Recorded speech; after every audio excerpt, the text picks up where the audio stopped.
Hello everyone, my name is Toby. I'm going to tell you all a tale of two cities. First of all, do we have any New Yorkers in the building? Any native New Yorkers? Okay, shout out New York. Now I'm going to call on your geography skills. Do you know where this red pin is located? Have a guess. Downstate. Yes, we're actually in this red pin right now. Now, when you walk down 450 Clarkson Avenue, did you think, wow, look at how wealthy this community is, look how many resources there are? Or did you think, this community could use some help. We need some resources, we need some financial influx in this community. Now, if only there was a way to characterize how disadvantaged or advantaged an area was. There actually is. I know you're probably all so excited right now. It's called the Area Deprivation Index, or the ADI, and it's used to characterize whether or not an area is disadvantaged or advantaged. Now, I have an example of the ADI here on the map. Now, I'm sure there's two colors, red and blue. I'm sure we would assume that the blue is probably disadvantaged and the red is probably advantaged, right? We'd actually be incorrect. The blue is characterized as a disadvantage, so the ADI is stating that the areas in blue are actually very advantaged. So they're saying to advantaged is advantaged.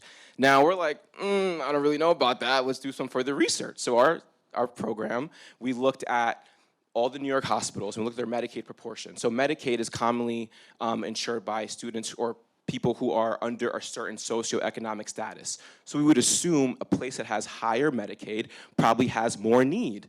So if the ADI is correct, it should also say this, that these places are also disadvantaged. It didn't say that. It said that these communities are actually still very advantaged. Now you may say, Toby, that makes no sense. And I agree with you. It doesn't make any sense. And the answer is because the ADI is actually a poor indicator of whether or not an area is advantaged or disadvantaged. Now you may say, okay, why do I care about the ADI and these colors on the map? Well, hospitals use the ADI as a ranking system, and they receive certain funding depending on whether or not they are treating a disadvantaged or an advantaged population. So a place like SUNY Downstate, for example, if they say, hey, we want some extra funding for different things here. They look at the ADI and they say, what do you mean? You guys are all blue. You guys are doing very well. You know, there's no problems here. People are doing well financially. So we advocate for the use of actually Medicaid instead of what is currently used for the ADI to really determine whether or not a place is advantaged or disadvantaged. Now, this has major effects on our patients here because we are not able to properly give them the extra resources that we have to help out with all the conditions that they may go through. It actually greatly affects the healthcare disparities of patients in our community.